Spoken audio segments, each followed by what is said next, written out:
एक घर के सामने एक वैन आकर रुकती है। उसमें से एक औरत जो एक दूसरी औरत को बड़े ध्यान से वैन से उतार रही थी।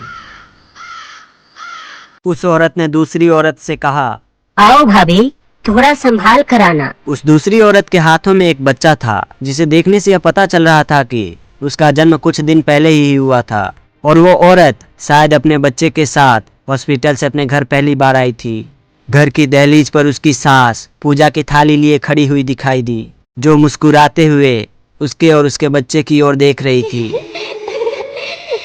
वो सभी घर की दहलीज पर जाते हैं। उसकी सास उसकी आरती उतारती है और उसे कहती है, बहू अंदर आओ और हमारे घर की रौनक को बढ़ाओ। जो इस दिन का इतने दिनों से बेसब्री से इंतजार कर रहा था। इसके बाद वो औरत अपने बच्चे के साथ घर के अंदर प्रवेश करती है और वहीं पास में व्हीलचेयर पर बैठे एक बुजुर्ग के पैरों को छूती है, जो उस औरत का ससुर था। वो उसे आशीर्वाद देता है और कहता है, सदा खुश रहो बेटी, भगवान तुम्हें और तुम्हारी बेटी को लंबी उम्र दे।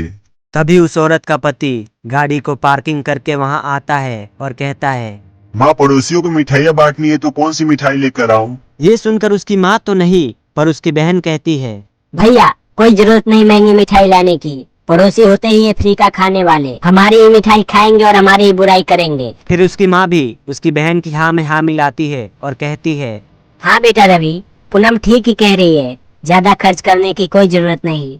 ये सुनकर रवि, जो उस औरत का पति और उस बच्चे का बाप था, वो वहां से बाजार की ओर चला जाता है और उसकी माँ उसकी पत्नी कविता से कहती है, बहू अब यूं कर, तू बच्चे के साथ अपने कमरे में आराम कर और तुझे किसी भी चीज की जरूरत हो तो पूनम या मुझे आवाज लगा देना, ठीक है। पूनम कविता को उसके कमरे तक छोड़ कर आ। हाँ माँ, पूनम जवाब देती और कविता के साथ उसके कमरे की ओर चली जाती है। उसके जाने के बाद वहाँ रवि की माँ और उसके पिता के साथ पूनम का 5 साल का बेटा रह जाता है, जो वही खेल रहा होता है। रवि की माँ चंदा देवी पूजा की थाली को टेबल पर रखकर किचन में कुछ काम करने जाती है कि अचानक से पूजा की थाली का दिया बुझ जाता है। उस पर किसी का ध्यान नहीं था, लेकिन पूनम का बेटा उसे ही देख रहा था।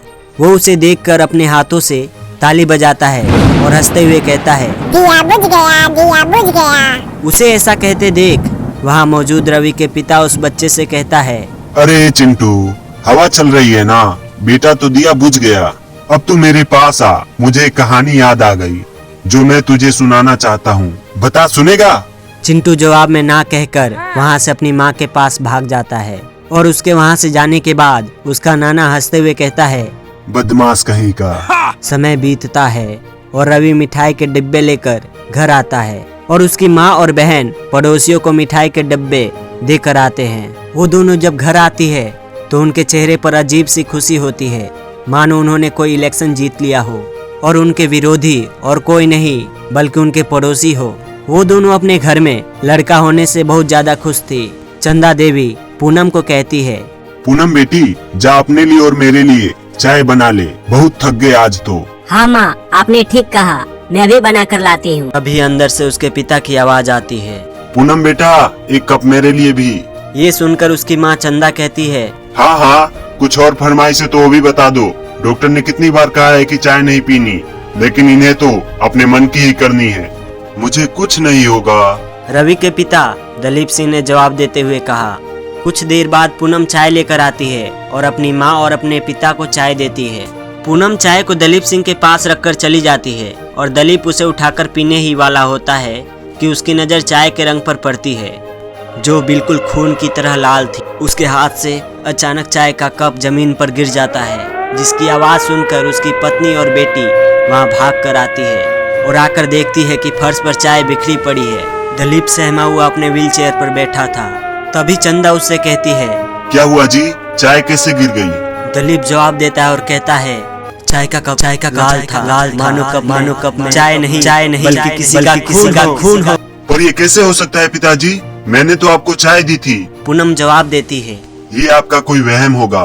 पूनम, तेरे पिताजी के लिए और चाय बना कर ला। नहीं, मुझे नहीं चाहिए। दलीप सिंह जवाब देता है। तभी वहाँ पर रवि आता है और कहता है, ये क्या हुआ, चाय किसने गिरा दी? रवि की आवाज सुनकर दलीप उसकी ओर देखता है तो उसे रवि के पीछे से एक बच्ची भागती हुई दिखाई देती है, जो अचानक से गायब हो जाती है। उस बच्ची को देखकर दलीप और ज्यादा डर चुका था और वहाँ मौजूद सभी से कहता है, ये बच्चा कौन था जो अभी अभी यहाँ से भाग कर गया? ये सुनकर सभी उसी ओर देखते हैं जिस ओर दिलीप ने इशारा किया था, पर उन्हें वहाँ कोई भी बच्चा दिखाई नहीं देता। ये देखकर रवि दिलीप से कहता है, चिंटू होगा पिताजी, खेल रहा होगा। नहीं, वो चिंटू नहीं था। इस बात से सहमा दिलीप जवाब देता है। चिंटू का नाम सुनते ही पूनम सबसे कहती है, मैं अभी उसे लेकर आती हूँ। वो चिंटू को लेने एक कमरे की ओर बढ़ती है और उस कमरे में जाकर देखती है कि चिंटू अपने खिलौनों से खेल रहा था और वो बहुत खुश था। पूनम उसे देखती और कहती है, तो तू यहाँ है शैतान कहीं का? मम्मी, क्या आप भी हमारे साथ खेलेंगी? चिंटू अपनी तोतली सी आवाज में पूनम से कहता है।